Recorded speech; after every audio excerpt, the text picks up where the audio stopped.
ত্রয়োদশ জাতীয় সংসদ নির্বাচনের প্রার্থিতা বাছাইয়ে কতিপয় রিটার্নিং কর্মকর্তাদের নিরপেক্ষতা প্রশ্নবিদ্ধ হওয়ার পরিপ্রেক্ষিতে এবং সুষ্ঠু নির্বাচন আয়োজনে নির্বাচন কমিশন বরাবর বিভিন্ন দাবি উপস্থাপনের লক্ষ্যে জরুরি সংবাদ সম্মেলন করেছেন। সংবাদ সম্মেলনে আয়োজন করেছেন অবসরপ্রাপ্ত বিসিএস অফিসার্স ফোরাম। বেলা 11:30 ঘটিকায় জাতীয় প্রেস ক্লাবের জহুরউদ্দিন হলে এক সংবাদ সম্মেলনের আয়োজন করেন সাবেক অতিরিক্ত অর্থ সচিব মোহাম্মদ আব্দুল কাইয়ুম। এই সময় আরো উপস্থিত ছিলেন সদস্য সচিব শরীফুল আলম জিন্না, সাবেক অর্থ সচিব মোতাহার প্রমুখ। সুষ্ঠু ও গ্রহণযোগ্য নির্বাচন আয়োজনে নির্বাচন কমিশনের কাছে 9টি দাবি পেশ করেন।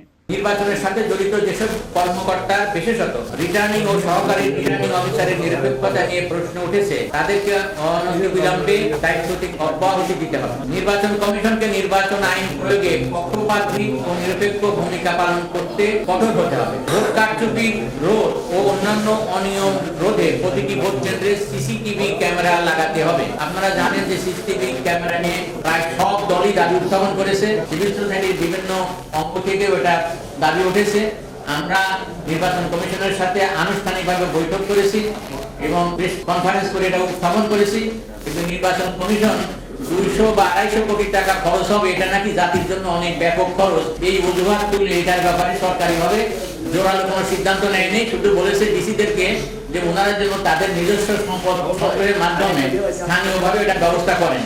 এটা নিঃসন্দেহে এটা হাস্যকর একটা ব্যাপার। নির্বাচনকে সুষ্ঠু করার জন্য এই 200 কোটি টাকা ব্যয় করার তারা যদি অপ্রয়োজনীয় মনে করেন, তাহলে একদিন জনগণ হয়তো তাদেরকে অপ্রয়োজনীয় বলবে। নির্বাচন কমিশন সহ নির্বাচনের সাথে সংশ্লিষ্ট সকলের নিরপেক্ষ ভূমিকা নিশ্চিতে নির্বাচন কমিশন নির্দেশনা প্রদান করবে। প্রয়োজনে এই বিষয়ে শীঘ্রই একটি স্বতন্ত্র গাইডলাইন প্রকাশ করবে। নির্বাচন সংশ্লিষ্ট যে কারো বিরুদ্ধে কোনো ধরনের অভিযোগ উত্থাপন হলে তদন্ত সাপেক্ষে সাথে সাথে তাকে তার কর্মস্থল থেকে প্রত্যাহার করতে হবে এবং নির্বাচন সংশ্লিষ্ট সকল ধরনের কাজ থেকে তাকে বারিত করতে হবে। প্রতি এসব কর্মকর্তা কর্মচারীর প্রমোশনের ক্ষেত্রে এই বিষয়টি বিবেচনায় নিতে হবে। অভিযুক্তদের অভিযোগ প্রমাণিত হলে প্রয়োজনে চাকরিচ্যুতি করতে হবে। নির্বাচন কমিশন কেন্দ্রীয়ভাবে নির্বাচন কমিশন অফিস, বিভাগীয় কমিশনার অফিস, জেলা প্রশাসকের কার্যালয়ে অভিযোগ বক্স রাখার ব্যবস্থা করতে হবে। এই বিষয়ে নির্বাচন কমিশনের পক্ষে মন্ত্রিপরিষদ বিভাগ জনসাধারণ সহ সংশ্লিষ্ট সবাইকে 2-3 দিন পর পর ব্রিফিং করবে। সুষ্ঠু নির্বাচন আয়োজনে সরকারের অঙ্গীকার নিশ্চিত করার স্বার্থে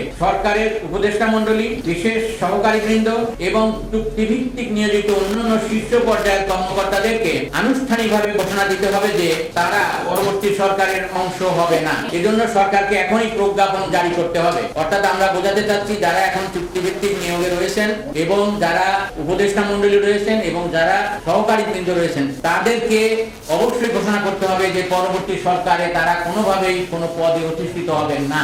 এটা যদি সরকার প্রজ্ঞাপন দিয়ে এবং তাদেরকে এই হলফনামায় না আনতে পারে, তাহলে আমরা বুঝবো ডাল বেকুস কালা হয়।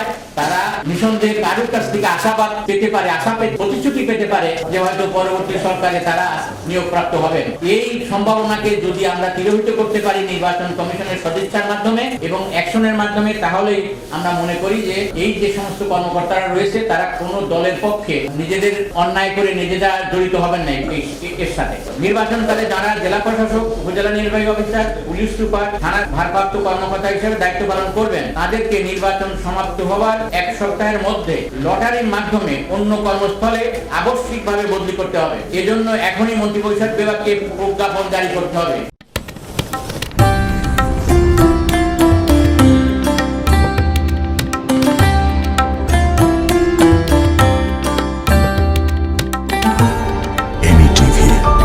স্বাধীন বাংলার স্বাধীন কণ্ঠ।